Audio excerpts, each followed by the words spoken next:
안녕하세요. 나무 아카데미입니다. 오늘은 고위문학 창비 1-1단원의 두 번째 작품 고향 내용 살펴보도록 하겠습니다. 제목 고향입니다.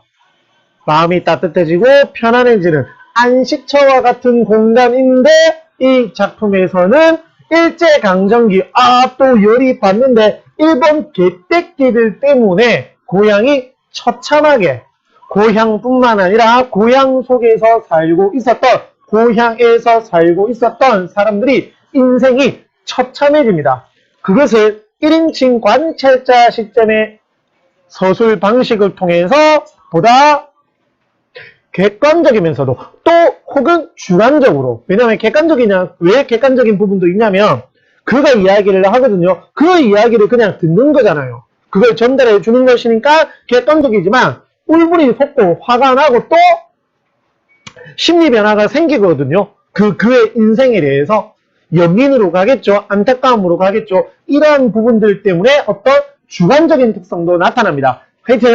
여튼 그런 작품인데 길이가 조금 되죠. 근데 길이가 좀 길지만 어차피 이 길이 때문에 내용 일치 유형 문제, 그리고 여기 있는 서술상 특징 묻는 문제, 혹은 여기 있는 단어 뜻을 확인하는 문제, 이러한 유형으로 출제가 되는데 길어도 여러 번 읽으시면, 지금 간단하게 정리해 드리는 내용을 참고로 해서 읽으시면 크게 어렵지 않습니다. 자, 먼저 차 안에서 그를 만났습니다. 근데 그는 동양 삼국, 일본, 중국, 한국, 이 세 복장을 하고 세 나라의 말을 다 합니다. 이게 나중에 가면 이렇게 떠돌아 살았음을 알 수 있게 되는 거거든요. 하여튼 그를 만났는데 마음에 들지 않았습니다. 처음에는 마음에 안 들었어요. 싫었어요. 그래서 여기서 그를 부정적으로 바라보이라고 하면서 쌀쌀맞게 대했거든요. 근데 넉살이 참 좋습니다. 이야기를 합니다. 어디까지 가는기요? 경상도 사투리를 쓰면서 그런기요? 참 반갑구만 라고 이야기를 하면서 막 말을 걸거든요. 근데 처음에는 마음의 문을 열지 않습니다. 하지만 조금씩 이야기를 하면서 미주알, 고주알 이것저것 이야기들에 대해서 이야기를 주고받거든요. 그 이야기 속의 내용은 아까 말했던 고향 속에서 넉넉하지는 않아도 큰 부족함 없이 편안하게 살았었는데 일본 일제강점기로 인해서 가족들이 어디로 가느냐? 타지역으로 갑니다. 중국 서간도로 이주하거든요. 근데 그곳에서 아버지와 어머니를 잃습니다. 처참하게 비극적인 일을 겪게 되죠. 그래서 이제 안타까움을 느끼게 되죠. 그리고 정종을 통해서 그를 위로하고자 합니다. 이 부분도 아주 중요합니다. 그러다가 또 하나의 비극적인 이야기를 듣게 됩니다. 고향 사람을 만났는데 이미 고향은 거의 폐허에 가깝게 되었거든요.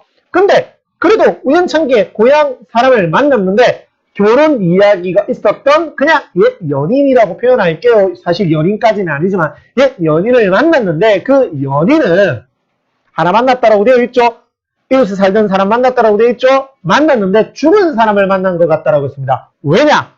혼인말이 있었던 여자인데 아빠가 이 여자를 팔았습니다. 술집에.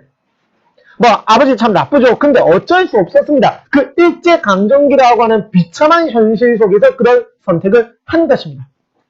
이로 끝이 납니다. 그리고 마지막에 이렇게 노래, 일제 수탈당하는 농토, 비판적 지식인에 대한 일제 탄압, 요거 민요거든요. 망국의 한을 체험한 노인들의 죽음, 여성의 인권이 유린되는 현실, 당시의 일제강점기의 사회상을 지각적으로 실현하면서 비판 풍자하는 거죠. 이러한 특성도 시험에 자주 출제가 되었습니다. 이런 정리 내용을 바탕으로 하셔가지고 여러 번 정독을 하시고 기회가 되시면 이런 문제들, 사실 자습서 문제, 평가 문제집 문제 나쁘다는 뜻은 아닙니다. 좋습니다. 하지만 이런 기출 문제가 그 문제보다 더 좋습니다. 그러면 다 풀면 제일 좋겠죠. 그러나 만약에 선택과 집중을 해야 된다고 한다면 기출 문제를 꼭 이용하시기를 바랍니다. 지금 보시는 이러한 다양한 자료들은 저희 나무 아카데미를 통해서 이용하실 수가 있습니다. 감사합니다.